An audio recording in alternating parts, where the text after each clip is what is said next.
Acompañándonos en esta oportunidad. Sí, como lo has manifestado, el día de hoy tenemos la responsabilidad académica de tocar un tema muy importante dentro de la sociedad, dentro de la actualidad, y está referido a un tema que nosotros tenemos que tener en consideración y más aún tenemos que aunar en el proceso. Hay que tener en consideración que este tipo de situaciones que nos va a conllevar la violencia contra las mujeres y los integrantes del grupo familiar va a estar inmerso también en el sistema que nosotros vamos a manejar de cuál es la medida preventiva y cuál es la medida necesaria que tenemos que tener en consideración en el proceso especial de tutela. Vamos a darnos cuenta de que en estos extremos vamos a tener que contextualizarnos de lo que nos dice la ley 30.364, la violencia contra la mujer y los integrantes del grupo familiar. Según esta ley, tenemos que nosotros materializar y obviamente darnos cuenta cuál es el propósito de la misma: mitigar, reducir, cómo va a accionar la tutela y más aún cuáles son los mecanismos necesarios que tenemos que tener en consideración para actuar de una manera uniforme, para actuar de una manera fluida que nos permita poder entender cuáles son esos aspectos necesarios y vinculantes dentro de esta ley marco. Ahora, siguiente diapositiva, por favor. Tenemos que entender algo muy importante, queridos ustedes. Tenemos que darnos cuenta que este concepto nos lleva a tres partes esenciales: género, el estereotipo de género y la violencia de género. Vamos a darnos cuenta que el género, al momento de poder contextualizarlo, va a ser la referencia, siguiente diapositiva, que va a estar aludida a qué? A la asignación tanto de hombres como mujeres que se encuentran necesariamente inmersos en una sociedad, dentro de la construcción del aspecto cultural, dentro de la construcción del aspecto sexo biológico, para poder hacer la identificación puntual de este tipo de conceptos. Ahora, el concepto de estereotipo ya cambia la figura, cambia porque ya hace construcciones subjetivas, ya hace la materialización e individualización de cada uno de los individuos. ¿Por qué? Porque si existe un concepto genérico al momento de poder identificar a lo que nosotros llamamos género, en la misma forma va a poder estereotiparse este tipo de aspectos concomitantes. Ahora, hay que entender algo muy importante. Cuando nosotros hablamos de género, de estereotipo de género, tenemos ese camino para poder llegar a la violencia de género. Hay que darnos cuenta de que este tipo de aspectos vinculantes ya nos va a poder conllevar dentro de la materialización contextual que tenemos que tener en consideración y más aún al momento de poder darse cuenta la acción o conducta basada en el género y la agravada por la discriminación. Hay que tener en consideración este tipo de aspecto concomitante que nos permita poder entender cuál es el aspecto relativo necesario que nosotros vamos a darnos cuenta dentro de estos tres tipos de conceptos. Vamos a partir de la idea también de que al momento de poder tener estos conceptos, tenemos que tener primero cuál es el propósito de ello. Si hacemos un énfasis a los estereotipos, hacemos un énfasis a cuando vamos a definir violencia de género, tenemos que partir de la base primigenia que es el género, la individualización tanto del hombre como de la mujer para poder ser partícipes de qué, del sexo biológico y también de la sociedad que nos va a poder significar cuál es el origen primigenio de cada uno de ellos. Siguiente diapositiva, por favor. Ahora, hay que entender algo muy importante. Vamos a darnos cuenta que en el concepto de familia va a existir una distinta variación. ¿Por qué? Porque va a existir familias nucleares, homoparentales, biparentales, familias sin hijos, reconstituidas, extensas, adoptivas, y cualquier tipo de modalidad de familia. Pero ¿cuál es el objeto? Sabemos que siempre el fin y la materialización de la misma va a estar inmerso aquí a la procreación de los hijos, tanto mamá como papá al momento de poder casarse, al momento de poder constituir un hogar, buscan la procreación y buscan la conformación de una familia. Dependiendo de cómo va a ser la modalidad y la forma que va a tener que ser reconstruida, va a tener y se va a encontrar en estos tipos de familias. Hay que tener en consideración que estas modalidades y este tipo de extremos nos llevan a nosotros poder entender algo muy importante. Si nosotros hablamos que existen diferentes tipos de familias, también tenemos que darnos cuenta de cuál es el fin de este tipo que se va a poder conllevar. Si existe una familia nuclear, una familia extensa, una familia homoparental, vamos a poder darnos cuenta de que esta modalidad parte de la necesidad de poder entender primigeniamente cuáles son esos estereotipos y más aún, cuáles son esos aspectos concomitantes que nos va a conllevar a poder entender vida y recatadamente cuáles son estos aspectos técnicos y vinculantes al momento de poder hablar de familia. Bien, hay que entender otro concepto. Nosotros al momento de poder darnos cuenta de la materialización del concepto de familia, vamos a tener que ver los aspectos vinculantes dentro de la misma. Vamos a tener que darnos cuenta también que estas formas nos va a poder conllevar a entender necesaria y puntualmente cuál es la modalidad en la que nosotros nos vamos a encontrar. Siguiente diapositiva, por favor.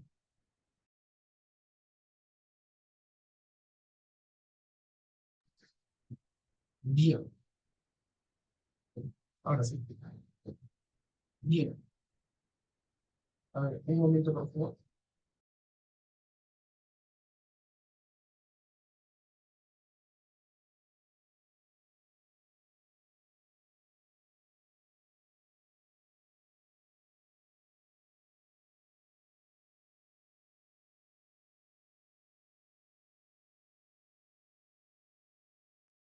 Bien, ahora sí, mil disculpas.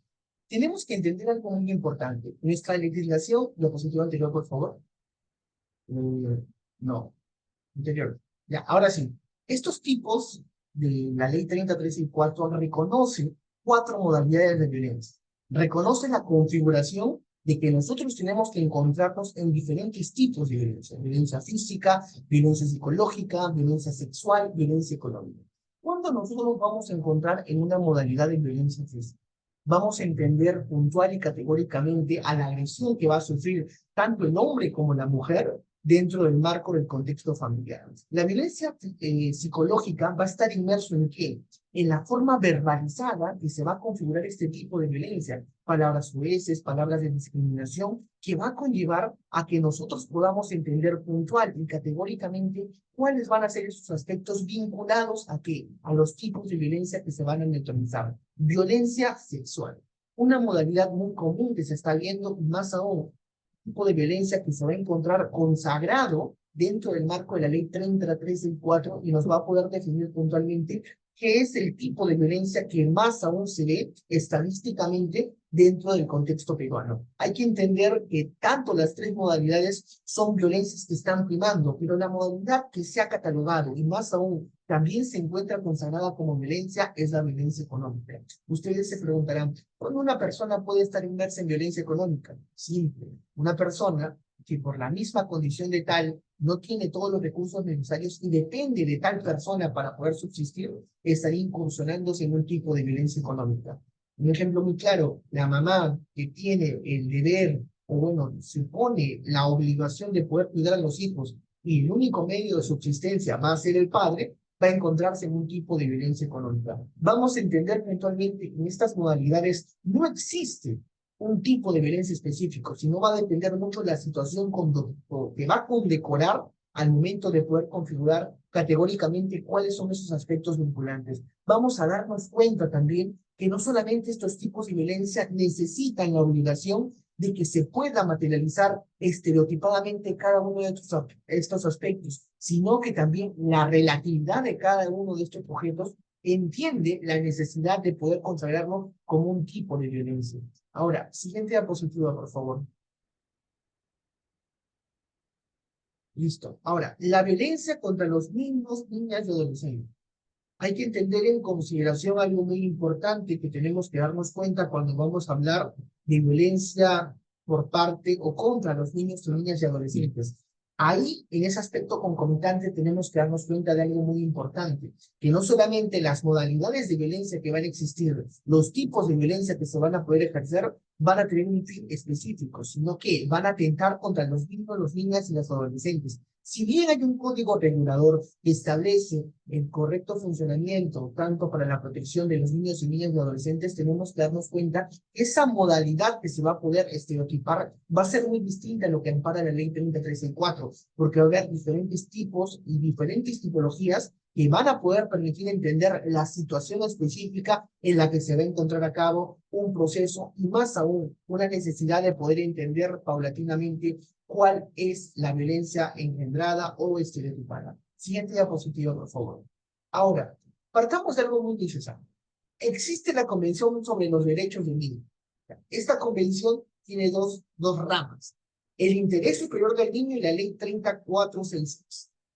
¿Cuál es el objeto de las mismas? Si bien una que tiene como objeto y tiene por manera específica que prime la consideración de que se tiene que manifestar el interés superior del niño, es decir, que no se tiene que afectar el correcto funcionamiento y recreación de la misma, ya es consagrado como un derecho. Pero a diferencia de que se quiere establecer como un principio, es porque esa disposición jurídica interpreta taxativamente una distinción, mejor dicho, una distinción que sea efectiva al interés superior del niño y del niño y del adolescente. ¿Por qué? Porque si bien se encuentra consagrado para poder ser estereotipado como un derecho, si va a ser consagrado como un principio, tiene que estar admitido y más aún regulado como una interpretación tácita. Porque si yo quiero velar por el interés del niño y del adolescente, tengo que darme cuenta de algo muy importante. Esta interpretación tiene que ser en bienestar y protección de la misma. Por eso vamos a hablar de un tema muy importante que está referido a la tutela. ¿Cuándo el niño se va a encontrar en un estado de tutela?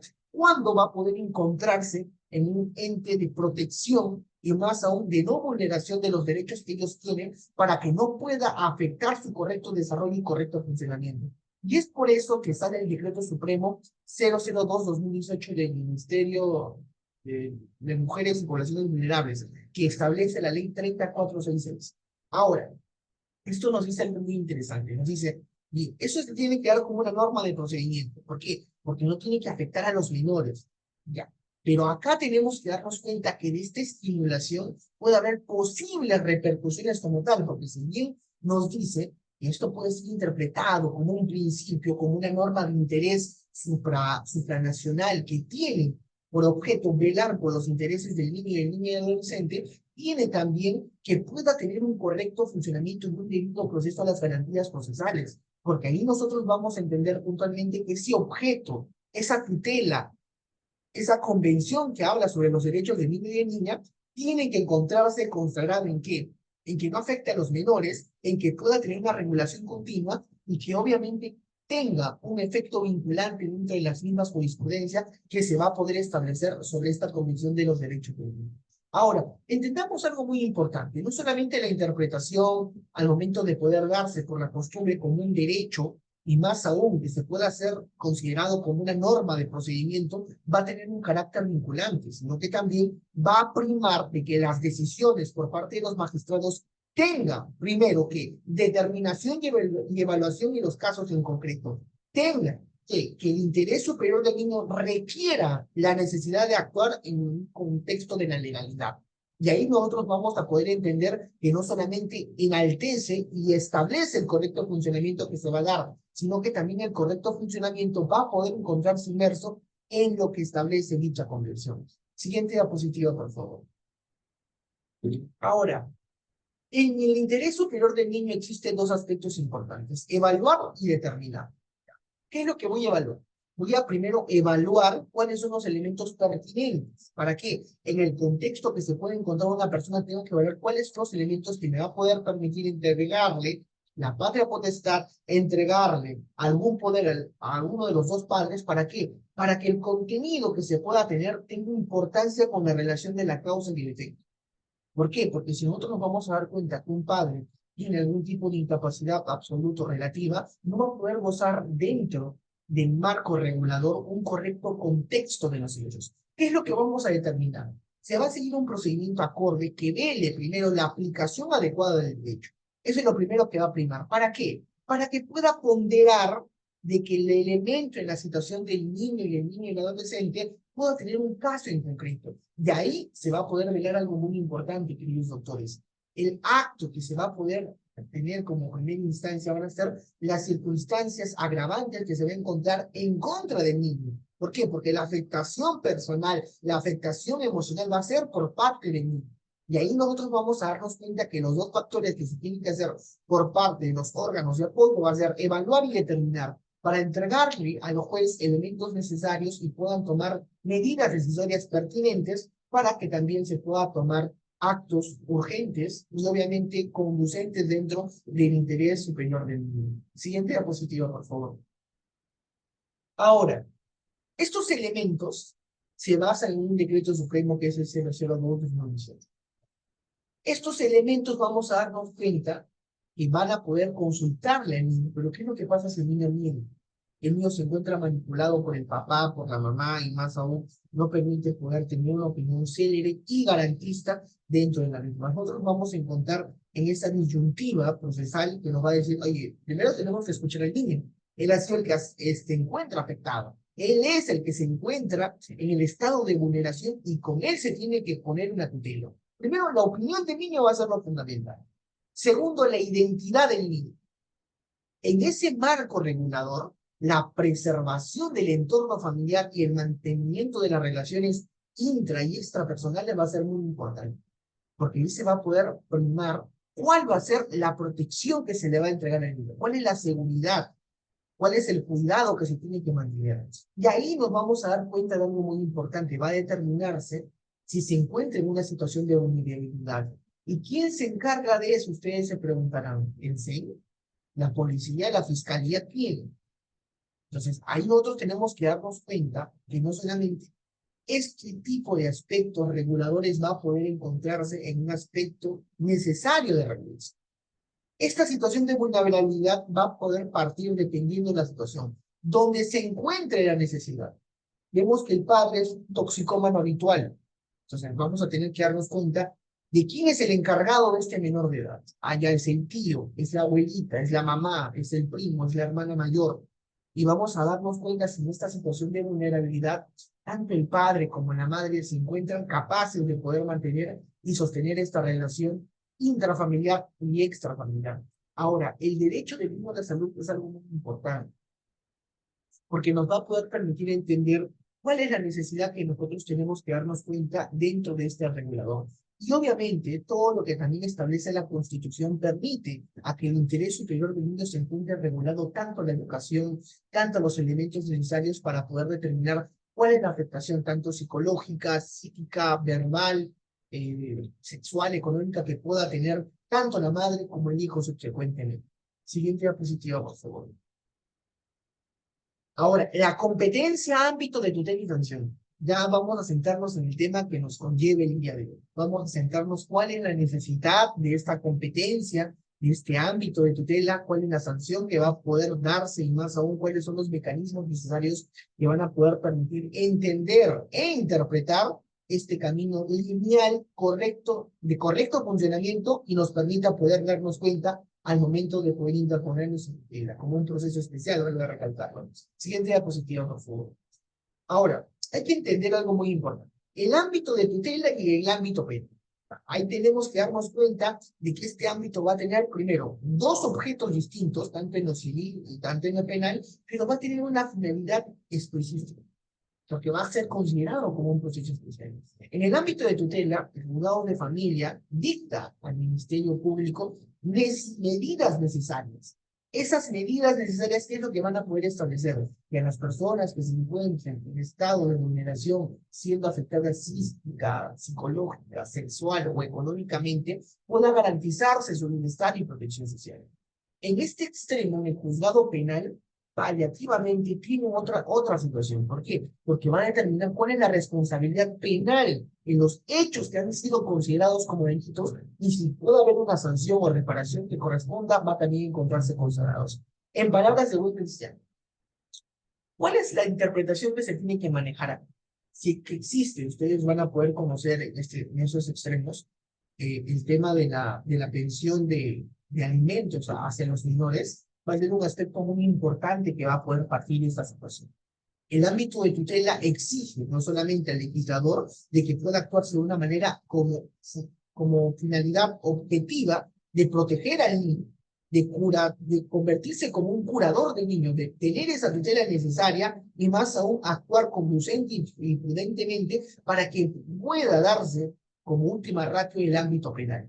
Y en este tipo de acción pueda delimitarse la responsabilidad dentro de los delitos como omisión a la asistencia familiar, como una falta, como una lesión que pueda consagrarse dentro de esta protección. Ahora, el Decreto Supremo 4/2019 tiene como finalidad este proceso que prevenir, ojo, prevenir nuevos actos de violencia. No los sanciona a los posteriores, sino que tiene obviamente, proteger al niño o al niño y al adolescente que se encuentre en esta situación de vulneración. Le otorga medidas de protección con la única finalidad de que las personas que resultan responsables puedan contribuir en algún extremo en la recuperación de la víctima. Pero ustedes dirán, ¿cómo?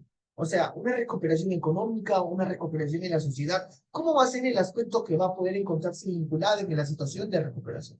Vamos a darnos cuenta que no solamente este tipo de extremos otorgan medidas necesarias de protección, sino que también necesariamente tienen la responsabilidad de actuar diligente y prudentemente en este tipo de acciones. Siguiente diapositiva.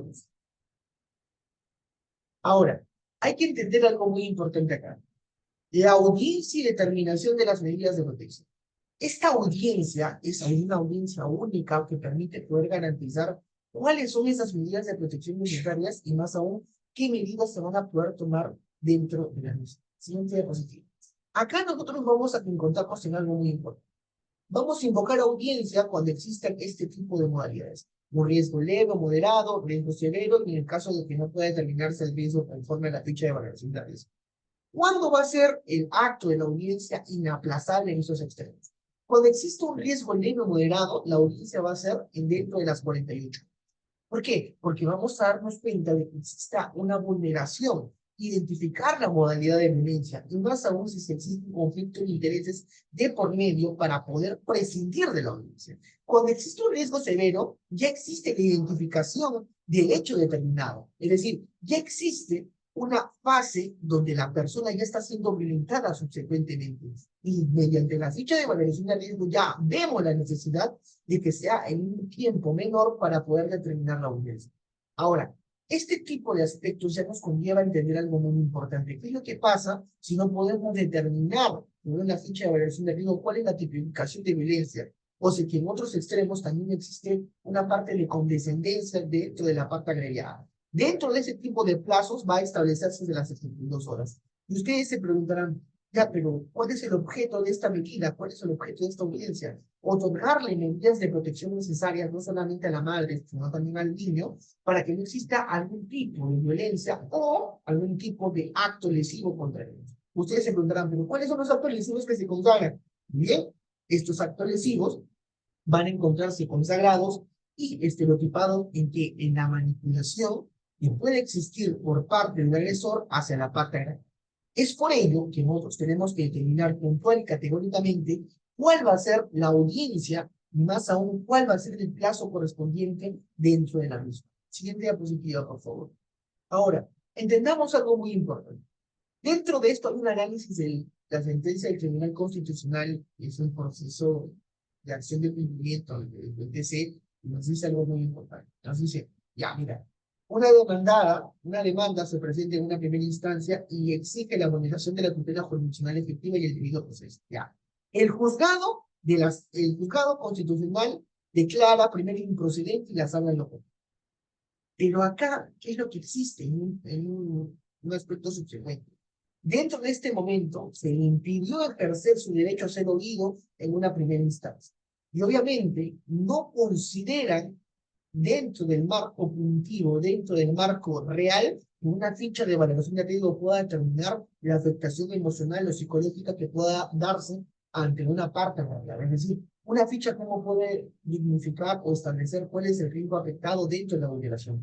Y es por eso que el Tribunal Constitucional hace un pronunciamiento sobre el fondo. Y obviamente, al momento de poder darse este análisis, nos dice, allá, perfecto, no ha habido motivación en la resolución de la sentencia establecida, y más aún no se ha establecido sobre el derecho de defensa. ¿Por qué? Porque no se explican y no se disponen las medidas de protección necesarias. Y obviamente necesita una corroboración de la ficha de valoración de riesgo. Y ahora ustedes se preguntarán, ¿qué es lo que sucede si existe una manipulación de la ficha de valoración de riesgo? ¿Va a tener credibilidad o necesariamente se tiene que hacer por actos de corroboración? Ahí viene la disyuntiva. ¿Cuál es la medida de protección más idónea para poder establecer que no pueda haber una contaminación de las pruebas periféricas y puedan determinarse la actuación necesaria de cada uno de los extremos y más aún que permitan poder entender paulatinamente y necesariamente las personas involucradas dentro de un proceso penal? Este análisis que se está haciendo dentro de la sentencia del Tribunal Constitucional Primero, establece un marco real, un marco constitucional que tenemos que siempre nosotros darnos cuenta para ver, primero, la cientificidad y el acto que necesario vamos a poder encontrar dentro de esta protección y esta ficha de evaluación de activo. Siguiente diapositiva, por favor. Ahora, hay que entender algo muy importante, queridos. Dentro de este análisis va a poder establecerse dos puntos contradictorios. Dentro de la afectación física y psicológica a la víctima y dentro del derecho de defensa y el derecho a ser oído. ¿Por qué? Porque si el derecho a ser oído es una garantía del proceso, nosotros tenemos que darnos cuenta de que no se va a dar en un plazo acorde o prudencial para poder establecerse como criterio judicial. El MP no solo asegura la integridad personal, sino que también la integridad de quien presenta la denuncia por la violencia. Ahí nosotros vamos a establecer algo muy importante.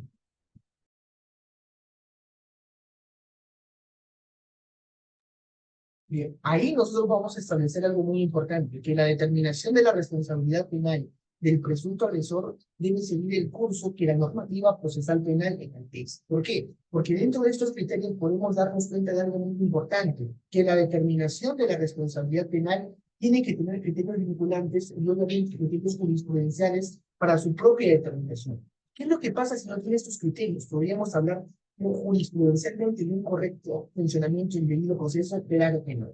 ¿Por qué? Porque no vamos a entender paulatina y puntualmente cuál es el derecho afectado, cuál es el derecho que nos permita poder entender la determinación de la responsabilidad penal y más aún no podría existir una no confrontación con la víctima. Primero, porque no hay un plazo, un espacio estereotipado que permita poder entender categórica y necesariamente esta necesidad jurídica. Siguiente diapositiva, por favor. Ahora, entendamos algo muy importante, doctores.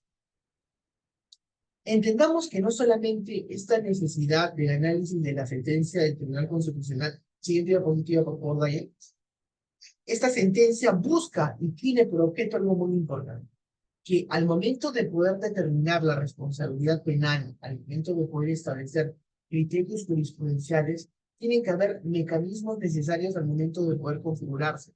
Y dentro de la siguiente diapositiva ustedes van a poder encontrarse algo muy importante. Van a poder darse cuenta que no solamente va a existir este tipo de audiencia, sino que también tiene que hacerse un análisis de qué, de cuál es lo que se tiene que establecer. Se tiene que evitar prudencial y jurisprudencialmente la doble victimización. Y en esto tenemos que darnos cuenta de algo muy importante. El tribunal no comparte criterio de vulneración al derecho a no ser oído, pero obviamente también establece de que se tiene que evitar categórica y necesariamente de que las declaraciones reiterativas, declaraciones con contenido humillante, ya no pueden ser tomadas en cuenta dentro de un proceso. Y establece algo muy importante, el riesgo serio. Dentro de esto nos habla de algo muy relativo, que es la oportunidad para hacer oír a los jueces, para que los jueces, por principio de inmediación, pueda tener una escucha activa y necesaria y obviamente también pueda desplegarse dentro de la etapa procesal, pueda desplegarse en base a criterios necesarios y más aún dentro del criterio de la ley 3364. Ahora, se deduce que la facultad para disponer, para establecer criterios dentro del otorgamiento de las medidas va a encontrarse a cargo del Ministerio Público. Ahora, esas razones que van a justificar, esas razones que van a poder orientar al legislador que se encuentra autorizado para que el MP pueda tomar de una forma inaudita, de una forma necesaria, de una forma más célere, va a poder ubicarse dentro de lo que establece dentro de una audiencia. Y ahí ustedes van a entender que el decreto legislativo 1470 ya nos habla de desprenderse y tiene que haberse una forma necesaria si es que se preside de la audiencia. Y ahí ustedes van a poder darse cuenta cuáles son los medios necesarios para poder otorgar las medidas de protección. Siguiente diapositiva, por favor. La siguiente. Ahí está. Este mecanismo importante que ustedes tienen que tener en consideración, dentro de lo que se dice, que al momento de poder configurarse es el prescindir de la audiencia, va a darse en dos aspectos. La convocatoria, que es el medio más célebre, y el segundo, que es la realización de la audiencia, pero dentro de estos mecanismos necesarios vamos a tener un aspecto relativo y importante que está referido a qué, de que esto va a empezar primero con una cédula de notificación. Segundo, si es que no se puede obligar a alguna de las partes procesales, va a dejarse constancia por todos los medios de comunicación idóneos y céleres para que se lleve a cabo la audiencia. Cuando se hace la convalidación, si es que se apersona a la audiencia, la parte agraviada, la parte denunciada, va a tener lo que es importante, que es la realización de la audiencia. Y en este extremo vamos a poder darnos cuenta que esta materialización exige el correcto funcionamiento que tenemos que nosotros otorgar, y más aún la finalidad de determinar las medidas de protección cautelares y más idóneas.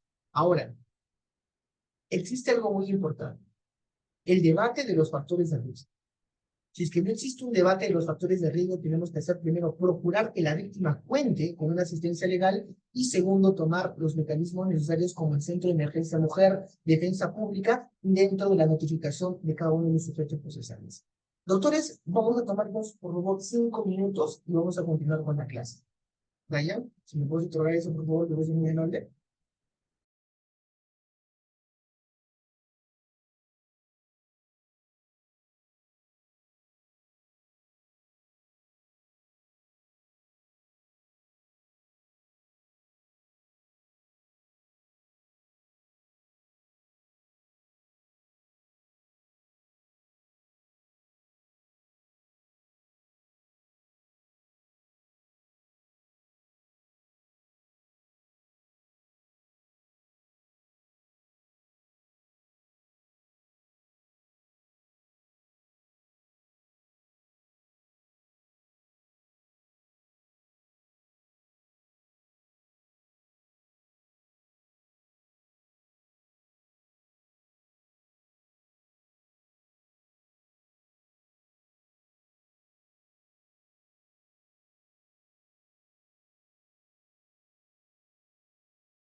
Su micro no se le llega a escuchar.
Doctores, ahora sí, mil disculpas. Tenía que atender a un cliente, pero ahora sí. Bien. Doctores, les había comentado algo muy importante. El desarrollo de la audiencia. El decreto legislativo 1470, que nos va a poder establecer criterios necesarios dentro de la convocatoria y de la realización de la audiencia.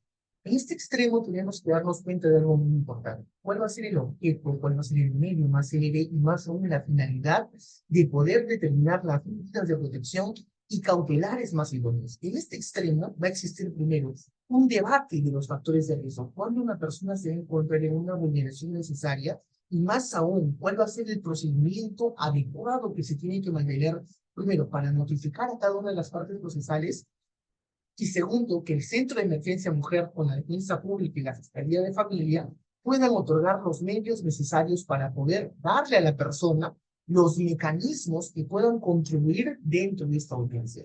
Ahora, entendamos algo muy importante. Cuando se notifica a las entidades para su ejecución mediante el SINUE o otro medio, cada una de las partes procesales tiene que tener un diligenciamiento inmediato. Dentro de este diligenciamiento inmediato, nosotros vamos a poder darnos cuenta de algo muy importante. Vamos a tener la necesidad de que, de que al momento de poder convocar a la audiencia, dicha realización, dicha materialización tiene que tener primero medios y mecanismos oportunos para poder actuar conducente y prudentemente dentro de este tipo de audiencia. Siguiente diapositiva, por favor. Bien, la prueba para las medidas de protección. Un aspecto muy importante que ustedes tienen que recordar. Ahí dice, dame las pruebas y yo te daré el derecho.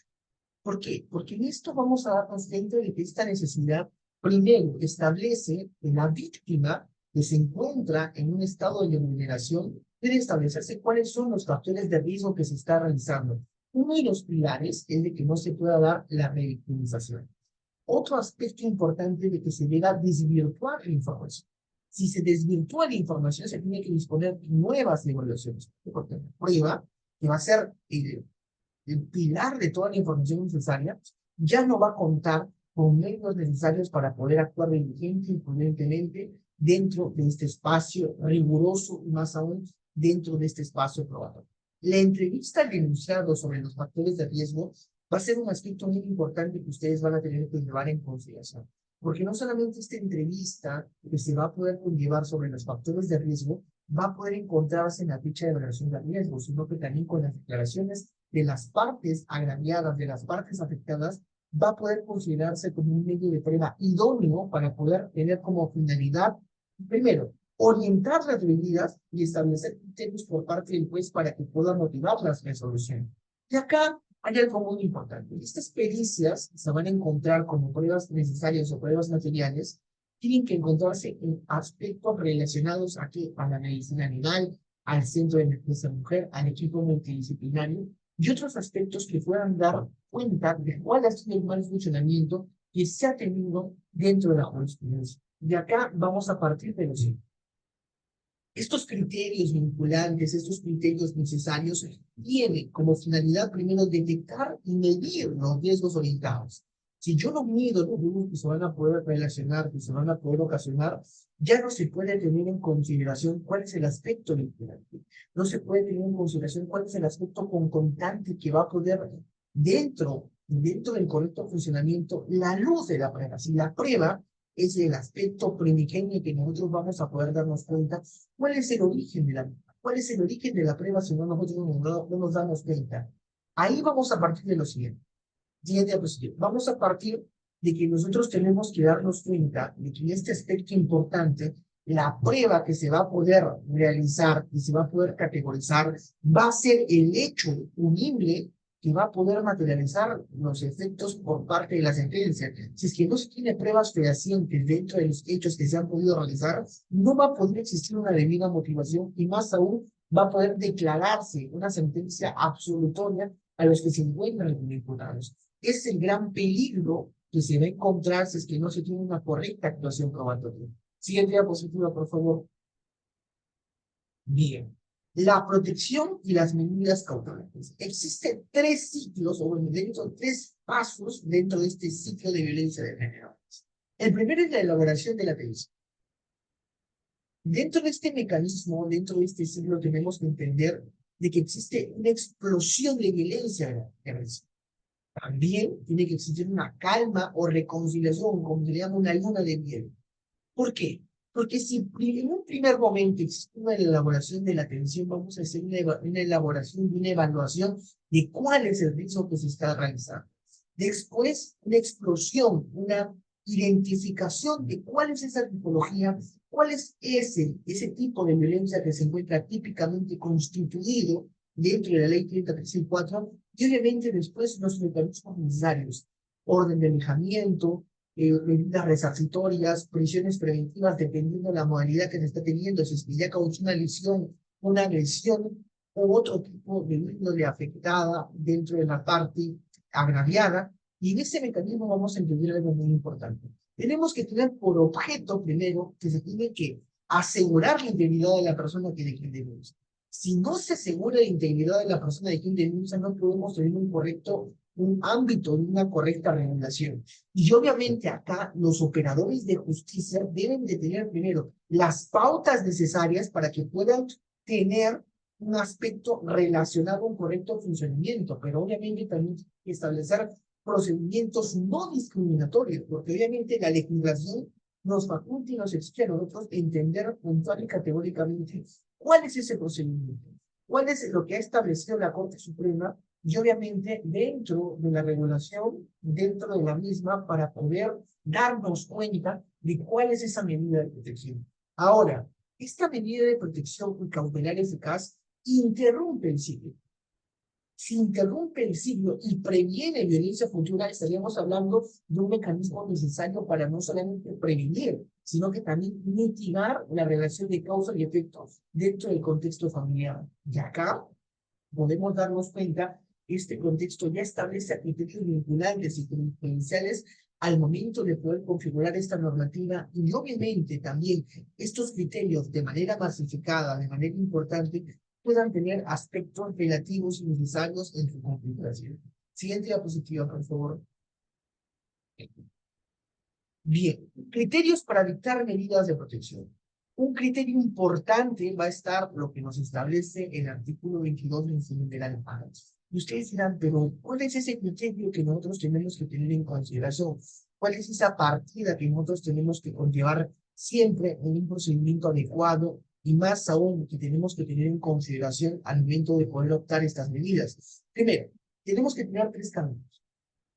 Estos tres caminos ya pueden darse como pautas y lineamientos a lo que va a tener como resultado de la ficha de evaluación de riesgo. Si los informes que están establecidos por las entidades públicas competentes nos va a establecer dos mecanismos. La condición de discapacidad de la víctima, si es que la tuviese, y la situación económica y social de la víctima. Si es que yo no puedo establecer, si yo no puedo configurar este tipo de materialización, la existencia no solamente de los antecedentes policiales, penales, fiscales y la persona denunciada, no va a poder tener criterios vinculantes al momento de poder configurarse en la misma. ¿Por qué? Porque se tiene que establecer qué es lo que se está afectando. La vida, el cuerpo, la salud, la libertad sexual, el patrimonio y otros aspectos que puedan ver primero la gravedad del hecho y la posibilidad de una nueva agresión. En este extremo, doctores, existe la necesidad de poder partir de la diferencia de edades. ¿Cuál es la edad de la víctima? ¿Cuál es la edad del agresor? Y más aún de la dependencia de la víctima. ¿Existe una relación de subordinación? ¿Existe una relación de conflicto de intereses? ¿Cuál es el punto de partida para denotar primero la situación y el estado de vulnerabilidad de la víctima o la peligrosidad de la persona denunciada dentro de estos extremos? Ahí nosotros tenemos que darnos cuenta de algo muy importante, la necesidad de poder actuar producente y diligentemente dentro de estos aspectos concomitantes nos va a poder partir y nos va a poder configurar cuál es el aspecto vinculante que nosotros tenemos que tener en consideración. Y dentro de este aspecto vinculante, la necesidad de poder actuar diligentemente, con prioridad y más aún dentro del marco regulatorio que nos faculta. Siguiente diapositiva. Ahora, hay que partir de algo muy importante.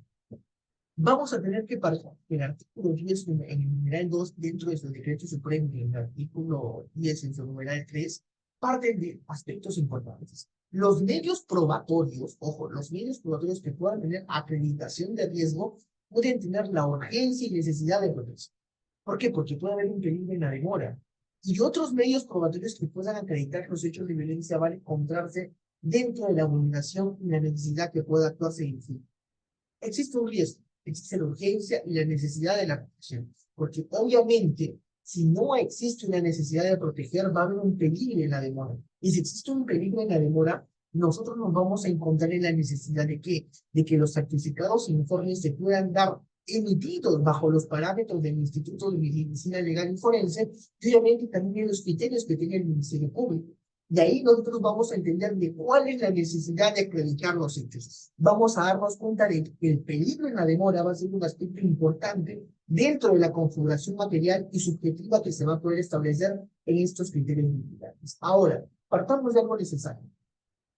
No solamente estos medios probatorios van a tener la necesidad de que se puedan acreditar diligente y producentemente, sino que también puedan tener un marco regulador y necesario al momento de poder configurar este tipo de aspecto vinculante y obviamente un aspecto necesario que pueda estar relacionado al peligro de la demora establecida. Siguiente diapositiva. Acá vamos a entender algo importantísimo que ustedes siempre tienen que respetar. Los factores de riesgo. Si bien los factores de riesgo son indicadores que uno para valorar y predecir, tenemos que darnos cuenta que su importancia van a estar relacionados a que al momento de poder dictar estas medidas. Si es que no se toman mejores decisiones, si es que no se toman medidas preventivas, en cada caso estaríamos hablando de que estos factores de producencia y lesividad no van a tener un efecto. Tenemos que darnos cuenta que esta necesidad no solamente establece criterios jurisprudenciales, sino que establece la causa necesaria que se puede dar dentro del marco regulador. La causa y necesidad que establece que estos factores de riesgo puedan tener la importancia de vida. Y si no tienen importancia de vida, ya estaríamos hablando de una problemática social que ya no puede establecerse dentro de estos factores de riesgo, sino que se va a ver depender lo que dice el juez y obviamente dentro de las resoluciones judiciales que establezcan criterios jurisprudenciales. Siguiente diapositiva, por favor. Ahora, la ficha de valoración de riesgo. Un aspecto muy importante que ustedes siempre tienen que ver. La valoración de riesgo más la categorización de riesgo más la gestión del riesgo nos va a dar un aspecto muy importante que es la prevención del servicio. Si nosotros no recordamos esto, queridos doctores, estaremos hablando de que no vamos a recordar cuál es el objeto como tal de la ficha de valoración de riesgo. Estaríamos hablando de que no tenemos un ente regulador necesario para poder establecer primero criterios vinculantes y jurisprudenciales dentro de la misma. ¿Por qué? Porque la ficha de evaluación de riesgo va a identificar en un primer momento la aparición de una conducta violenta, de una conducta lesiva y obviamente un intervalo de necesidad. Riesgo severo, riesgo leve, riesgo moderado y obviamente los factores que van a poder darse en la misma. Ese es el primer acercamiento a la que se va a tener en la ficha de evaluación de riesgo. Posteriormente va a haber la categorización de riesgo. Vamos a ver cuál es la modalidad de riesgo, leve, moderado, y después la gestión del riesgo que se va a tener que establecer. Se va a tener que activar mecanismos necesarios de manera oportuna, de manera célere. ¿Para qué? Para medir y obviamente brindar protecciones sociales y legales para que no se pueda dar un acto conocido como feminicidio, un acto de violencia subsecuente y obviamente prevenir lo que se establece este derecho. Si se establece en base de las pruebas, en base a los exámenes necesarios que pueda darse en esta ficha de valoración de riesgo, se va a tener que establecer medios probatorios iniciales y medios probatorios contraproducentes para establecer los factores de riesgo al momento de esta ficha y al momento de poder configurarse. Es por ello, doctores y doctoras, que nosotros tenemos que entender algo muy importante. No solamente esta ficha va a poder tener criterios vinculantes, sino que también va a poder establecer criterios determinantes en su misma configuración. Y si se establece criterios determinantes, nosotros vamos a poder darnos cuenta que no solamente va a tener la necesidad de poder actuar diligente y producentemente dentro de estos actos procesales. Siguiente diapositiva, por favor. La acumulación de procesos ante nuevas medidas. Una gran problemática que también parte de la disyuntiva de cuál es el objeto de poder darnos cuenta de las nuevas denuncias y más aún, cuál es el objeto si es que existe algún tipo de acumulación.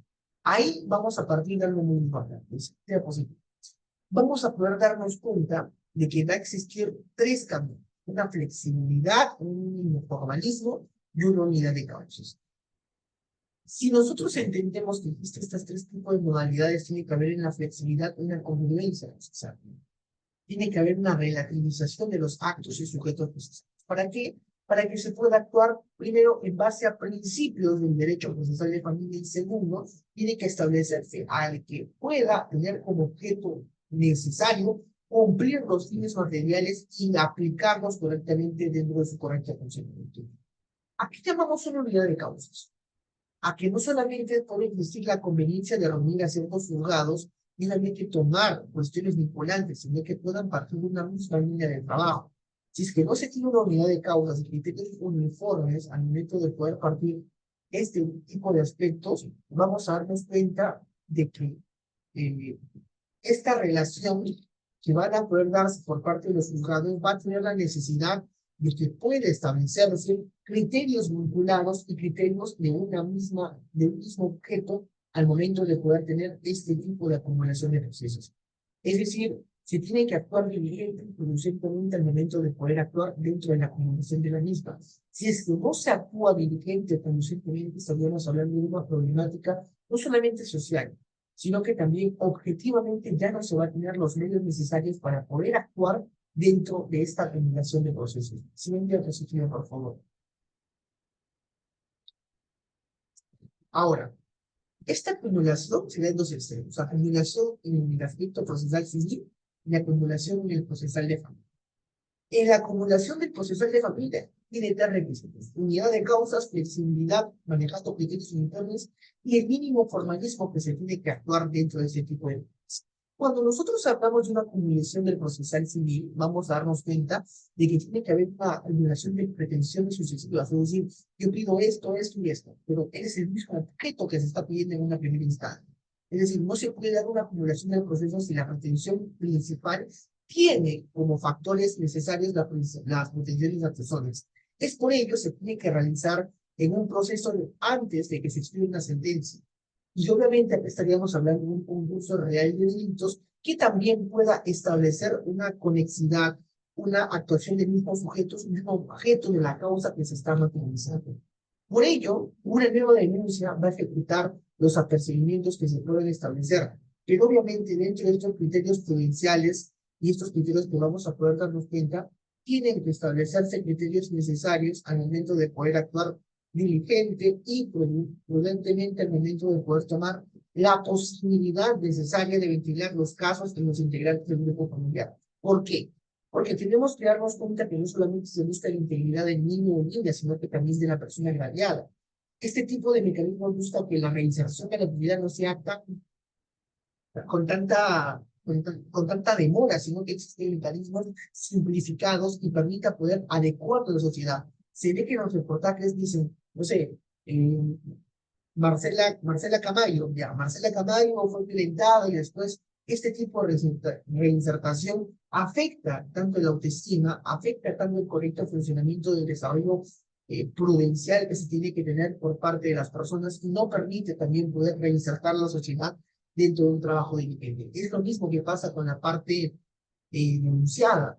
Si existe este tipo de mecanismos que ha sido parte de un proceso de agravio contra una mujer o dentro del proceso con una parte afectada, que es el hombre o el niño, va a tener que darse las mismas situaciones y las mismas medidas drásticas necesarias. Siguiente diapositiva, por favor. Ahora, existen tres métodos: la apelación, variación y vigencia de la ley. Tenemos que partir de que esta apelación se tiene que dar en la medida, en la necesidad de que pueda existir, primero, una integración de la resolución y segundo, cuando se pueda producir la dilación del proceso. Procesos menos céleres, procesos ya que se encuentran como en palabras de un cristiano, dormidos, y obviamente la sala puede subsanar cuál es el aspecto y el derecho bonito. Existe una variación siempre y cuando se pueda dar de oficio o de solicitud de pago.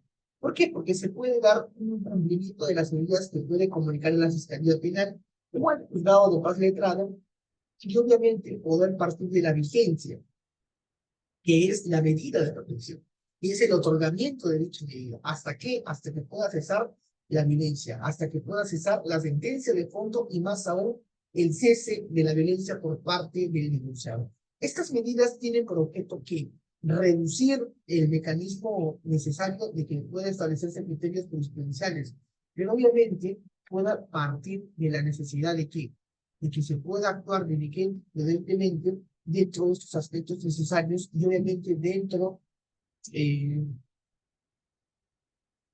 dentro del aspecto vinculado que se puede establecer dentro del aspecto vinculado que se puede establecer dentro de la ley 3034. Ahora, partamos de algo muy importante. La cautelar que se tenga como sentencia se tiene que establecer primero en el objeto que se tiene como cese, en el objeto que se tiene dentro de esta medida. Y obviamente establecer criterios jurisprudenciales que puedan partir que el incumplimiento de estas medidas, el incumplimiento de medidas necesarias al momento de poder actuar diligente y producentemente dentro de la actuación probatoria. Siguiente diapositiva, por favor.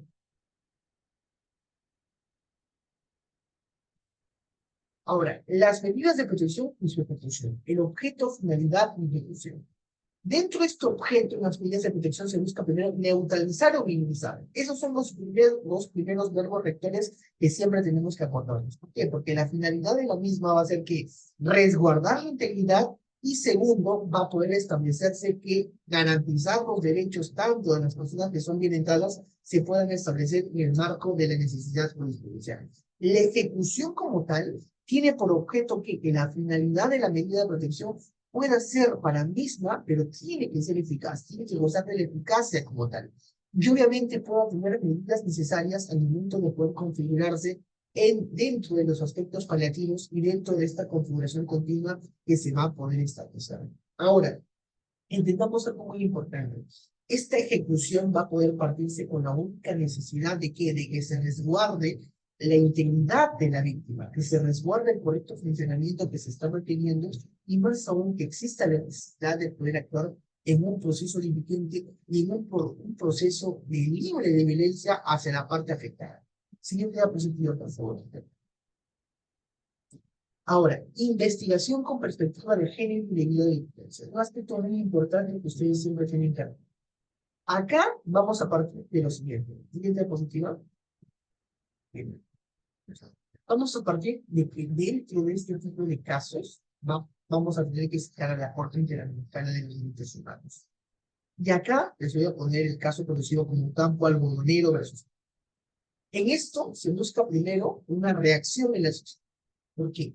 Porque dentro de los criterios que se han podido establecer nos dicen algo muy importante. Si se actúa de forma irresponsable, si se actúa de una forma negligente, si es que se deja pasar un tiempo invaluable para la recolección de pruebas, estaríamos hablando de que existe una vulneración del derecho a la debida defensa, al acto probatorio, una defensa al debido proceso, y obviamente acá vamos a tener que darnos cuenta de la eficacia y necesidad de poder ir a otros organismos internacionales para poder darnos razón. ¿Qué es lo que sucede acá? Se tiene que dar la responsabilidad internacional para México. ¿Por qué? Porque no condució eficazmente el proceso. ¿Qué es lo que sucedía en un caso de feminicidio que se podía establecer en un campo algodonero? Y obviamente no dio una represión por parte, una sanción ejemplar por parte de los magistrados. Una sanción que podría permitir dar una reparación, dar una sanción ejemplar dentro de estos mecanismos, pero no fue el caso, lo que permitió ir hasta la Corte Interamericana y marcar un precedente necesario y obviamente una perspectiva de género dentro de esta investigación. Es por ello, doctores, que ustedes tienen que siempre recordar que la necesidad no solamente busca poder actuar diligentemente, sino que también busca dar con cuáles son los responsables y cuáles son las personas partícipes en este tipo de delitos ocasionados por parte de terceros. Siguiente diapositiva. Ya. El Tribunal Constitucional nos hace algo muy importante sobre la perspectiva de género. La perspectiva de género al momento de poder tener una actuación probatoria va a estar relacionado a la ejecución de la política pública. ¿Por qué? Porque tiene que haber una lucha contra la violencia de género. Tiene que haber una lucha en el enfoque o perspectiva de género que tiene que estar primero incorporado y lo practicado y segundo como una herramienta metodológica. Si es que no está incorporado necesariamente tiene que ser empleado primero en la situación de vulnerabilidad de las mujeres y segundo, buscar cuál es el objeto como tal. Pero acá hay una gran problemática que yo encuentro. La problemática es de, oye, identificamos cuál es el derecho afectado, identificamos cuál es el derecho vulnerado, pero aún más, aún en este tipo de situaciones, abusan en algunos extremos, en algunas situaciones, con la condición de ser mujeres, por la condición de tal, ya lo quieren ver como estereotipos y perspectivas de género, cosa que también no está consagrado y no debe ser permitido por nuestra Constitución, ya que esto va a ser la lucha contra la misma violencia de género, tanto para hombres, tanto para mujeres, tanto para niños y niñas, que obviamente tiene que darse por práctica de la función de los. Siguiente diapositiva. Herramientas necesarias que tenemos que tener en consideración. Herramienta conceptual y herramienta general. Tenemos que tener un análisis necesario de las diferentes dimensiones que se van a poder partir. ¿Por qué? Porque tiene que haber una relación de simetría, una relación entre hombres y mujeres con sus relaciones de fuerza, con sus relaciones de poder, y obviamente se tienen que abarcar mecanismos necesarios para, primero, no existe una discriminación contra las mujeres, y segundo, tienen que establecerse medidas necesarias para poder combatir la misma. Si es que no se toman estas medidas necesarias, ya no podríamos hablar de un trabajo diligente, de un trabajo prudente, de un trabajo consciente, y obviamente no podremos hablar dentro del marco regulador y tomar medidas necesarias dentro de lo que establece tanto la Corte Suprema y dentro de lo que establece también nuestra jurisprudencia penal. Ahora, dentro de este tipo de aspectos tenemos que darnos cuenta de algo muy importante. Tenemos que darnos cuenta que esta necesidad explica conocer las diferentes dimensiones, conocer, conocer las necesidades que se van a abarcar y obviamente la peligrosidad que se pueda presentar en este tipo de situaciones y obviamente también darnos cuenta de la problemática social que se está aconteciendo. Siguiente diapositiva. Ahora, juzgar con perspectivas de género va a ser el camino más idóneo y el más eficaz. Claro que tiene que establecer que una sociedad democrática, una sociedad en valores, tiene que tener aspectos, primero, comprometidos en impartir justicia, en investigaciones, en acusaciones, en defensas, sentencias, se tiene que establecer 4 criterios prudenciales. Primero, la determinación de los hechos, determinación del derecho aplicable y la argumentación de reparación del daño. Este tipo de aspectos van a poder permitir actuar de una manera apegada a la Constitución, de una manera apegada a los derechos humanos, solamente los tratados internacionales que todo lo gozan, que todo lo establecen y más aún permiten poder impartir justicia y permiten poder impartir el derecho a la igualdad. Si nosotros nos damos cuenta, tenemos que tener la necesidad de actuar diligente y prudentemente, pero eso no significa que podamos darnos cuenta y que no se tienen que establecer criterios necesarios para poder configurar lo que establece la Constitución. Si es que la Constitución no te lo permite, obviamente tú no lo puedes dar por actos inconstitucionales al momento de poder tener estas perspectivas de género. Siguiente diapositiva.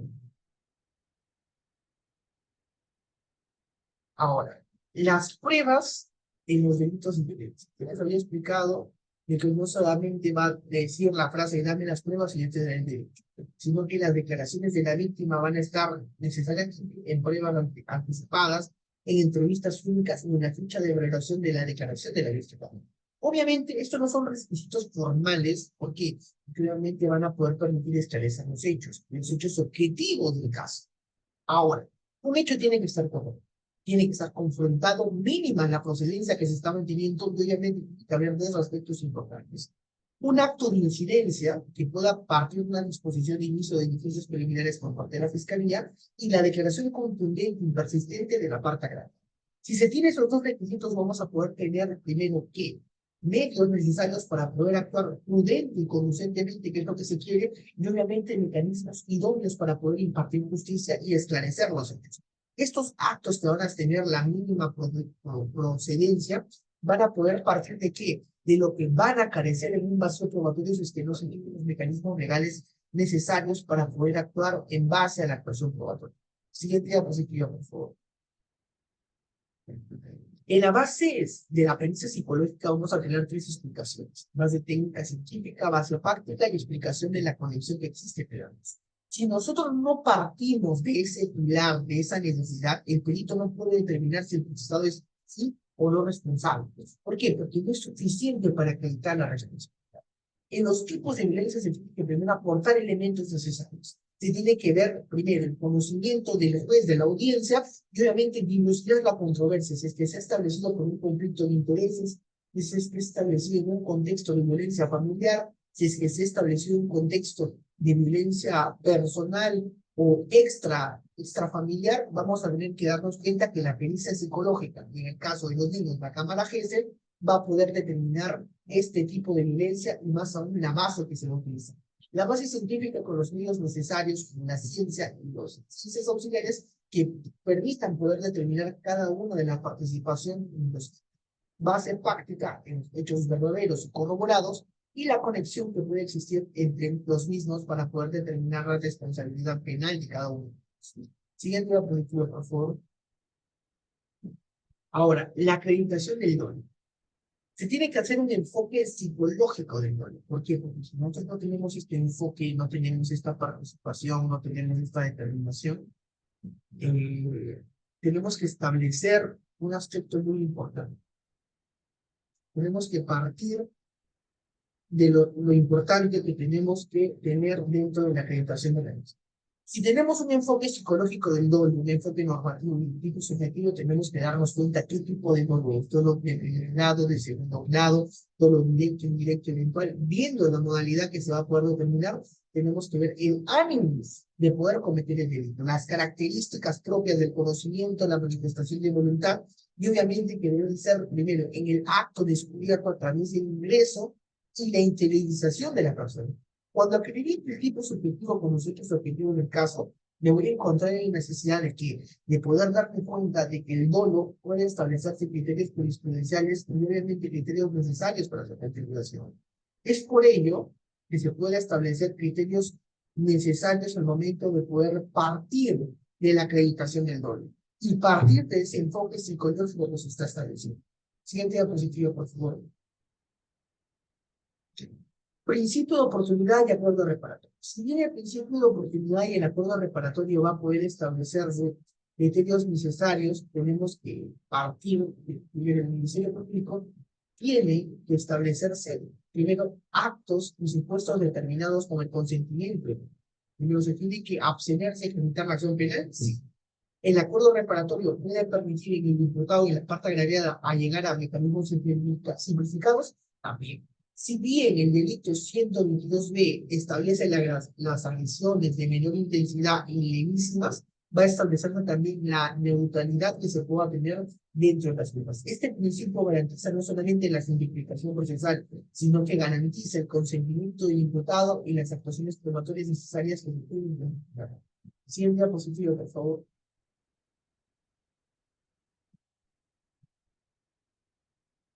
Siguiente diapositiva.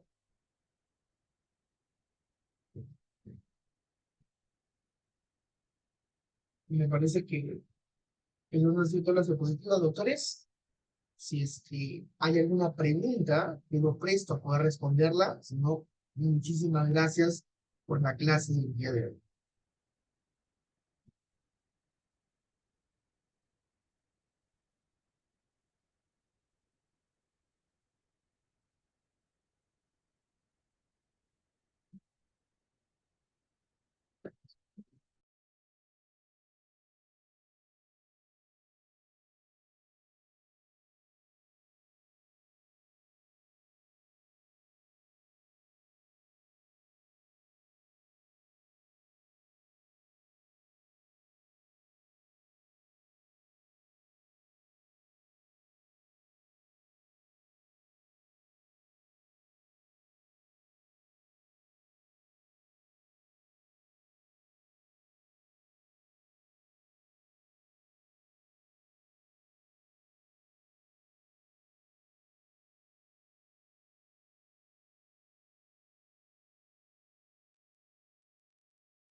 Bien, doctores, eso ha sido toda la clase del día de hoy. Si es que existe alguna diapositiva, quedo presto, alguna pregunta, quedo presto a responderla.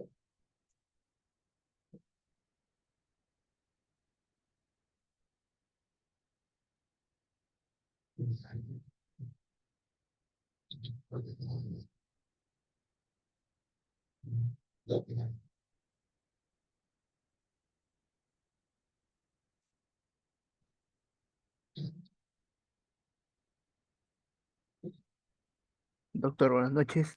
Sí, se me, ¿Escucha? Sí, sí, se me fue la señal y parece que me había salido. No, no te Mm, preocupes. ¿Vaya a ser continuar? Sí, sí, me parece que hay una diapositiva en la última nada más, pero igual ya la estaba mencionando. Sí, sí, sí, sí, a ver, un momento. Sí, hay una pregunta, me parece.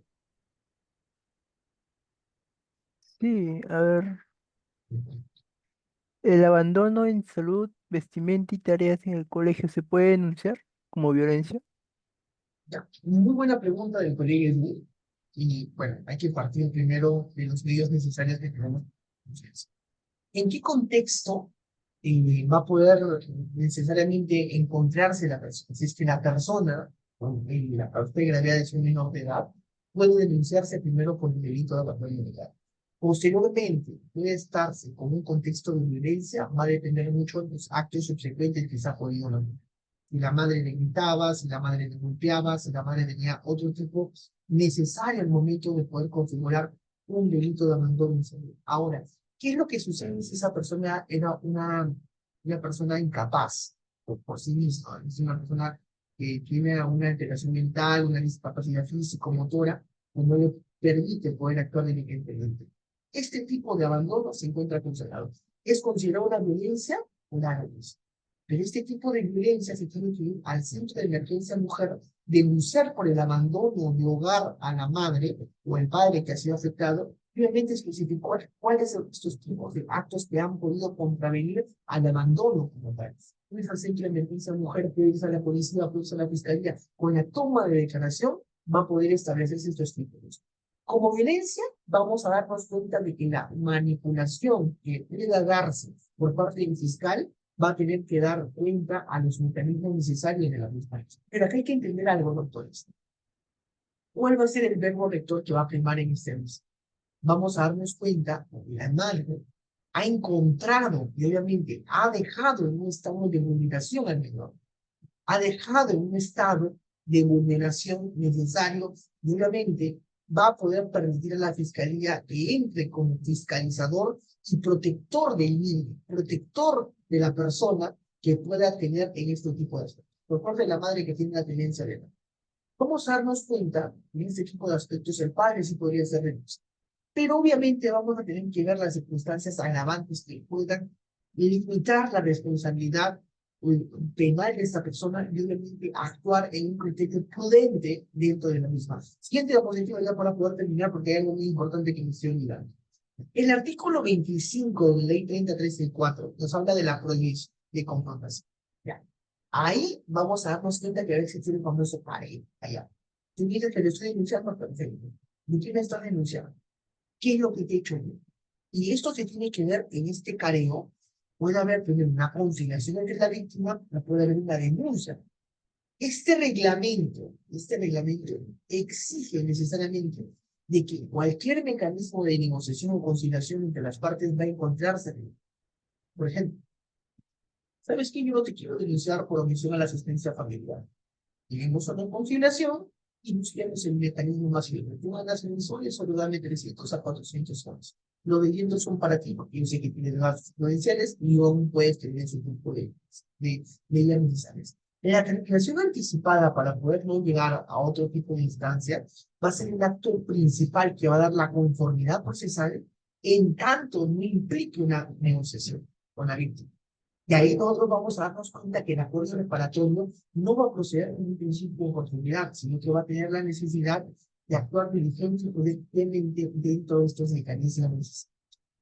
Es por ello, doctores, en el caso que están proponiendo, dejando de abandono en salud, sí puede configurar como una violencia total, pero vamos a darnos cuenta que va a tener que tener la tipología del abandono que ha establecido al menor y obviamente el aspecto eh, circunstancial que ha podido generar un acto lesivo o algún tipo de enfermedad a la misma. Muchísimas gracias, ahora sí, doctores.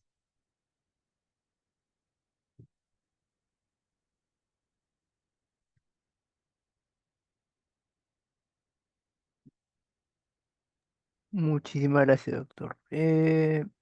No hay más preguntas, al parecer.